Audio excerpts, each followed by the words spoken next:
Okay, everybody, thank you so much for being here today. To begin, I'm going to display a few items here on the screen for you. I want you to take a second to look at them and think, which of these items can be recycled? Would you actually be shocked that out of all of these items, none of them are? More and more, we find that not only do recyclable items end up in landfills, but because they were improperly recycled. Let me share some statistics with you. Out of the 254 million tons of trash produced annually, 50% of those were recyclable. Even worse, 34% of them were actually recycled.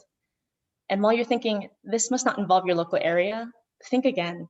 Just 2 years ago, right here in Houston, 2.6 million pounds of trash ended up, 2.6 million pounds of recyclables ended up in landfills.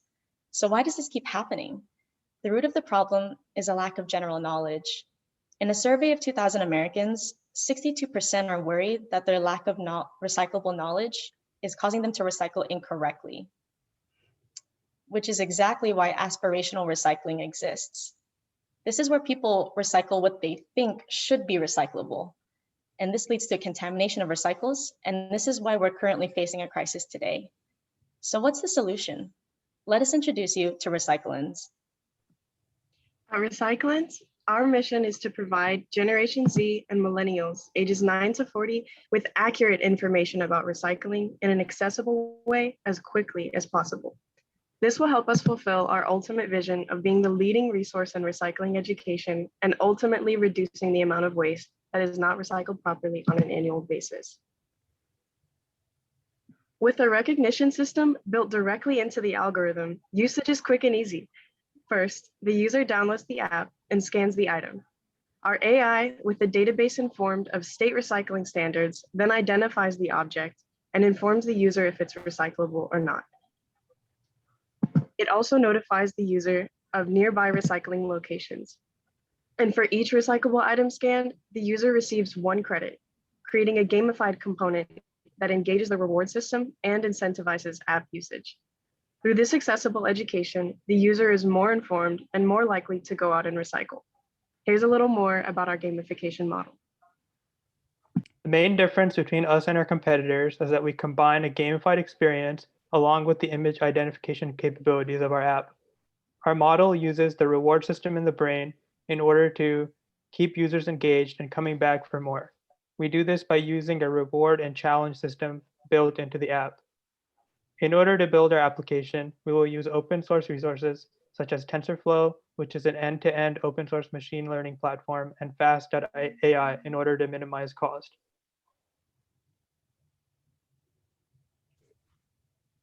Just like some of our competitors, our app will utilize AI, machine learning, and computer vision, similar to Google Lens, in order to identify the objects that are scanned. Our competitors in the recycling mobile app space include a wide variety of companies, some that use AI and machine learning and computer vision, and some that don't. For example, RecycleMate is an Australian mobile application that uses advanced AI image detection to identify and classify garbage to improve recycling contamination. Another app, Alipay, is a Chinese application that has an added garbage sorting mini app that uses AI, machine learning to categorize items based on standards in China.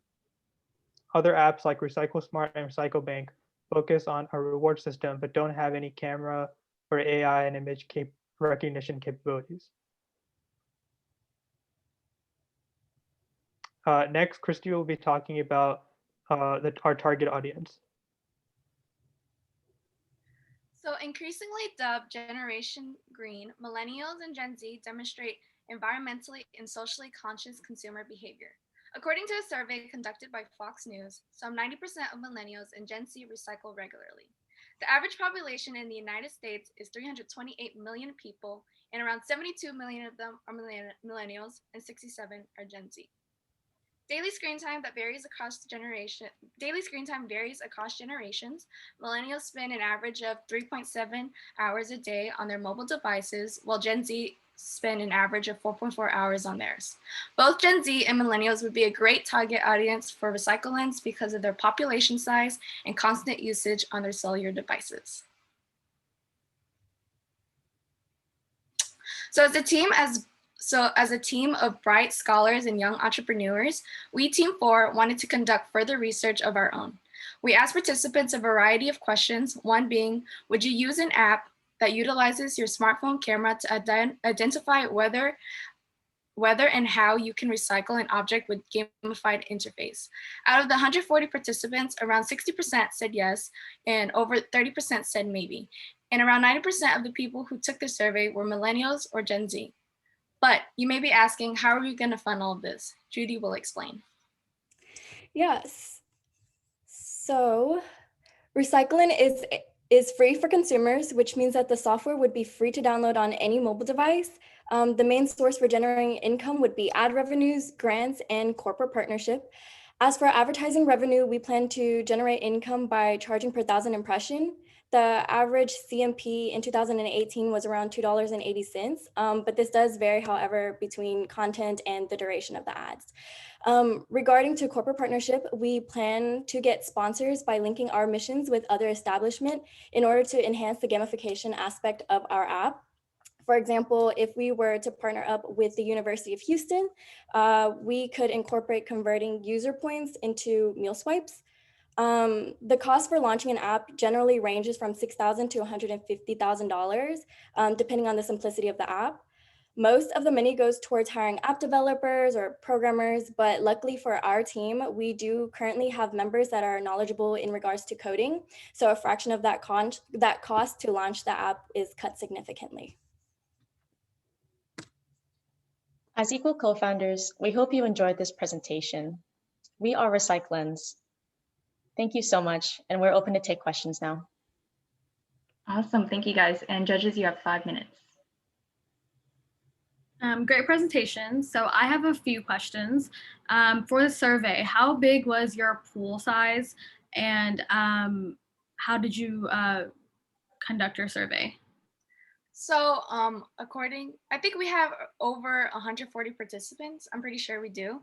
And how we were able to spread it out so quickly within a few hours is we just sent it on our LinkedIn. I sent it to family and friends. I put it on a bunch of GroupMe. I sent it to all the groups that I'm in, and that's how we were able to get the participants to do our survey.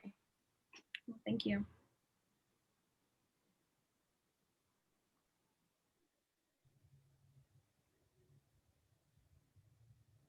Hi, great presentation, y'all.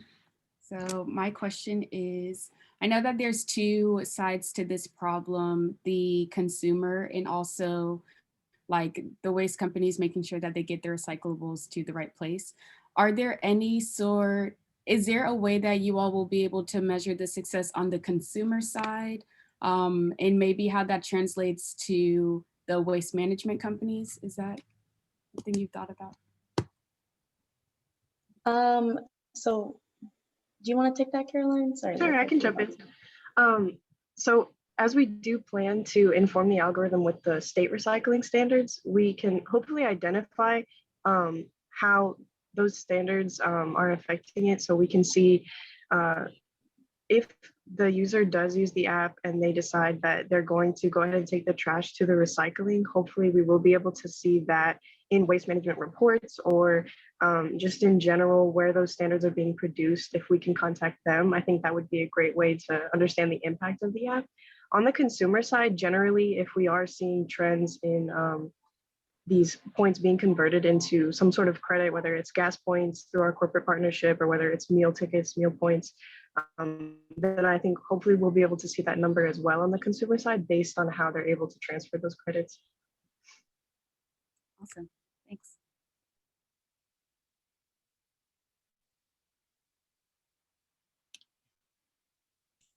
I'm sorry if I missed this. Well, first, great job. And secondly, my question is, have you considered an educational component that helps people understand what they need to do before putting the item in the recycling bin? Because from what I understand, a lot of times things are not recyclable because they still have food on them, they haven't been rinsed out and all of that kind of stuff. So is there an educational component as well? Yes, so essentially what the app will do once you scan it, it should prompt you just a yes or no in general. And then from there, we're still trying to figure out the logistics of it, but essentially it could look something like a survey, and it's like, okay, well, is it clean? Like, what kind of pieces of plastic are surrounding it? You need to remove, right? And so it should essentially tell you, like, if the answer is no, then just throw it away. If the answer is yes, you need to clean it. You need to make sure that you remove this piece, blah, blah, blah. And then beyond that, it'll also tell you, it'll look for surrounding recycle centers in your location to show you like where you can actually put that eventually.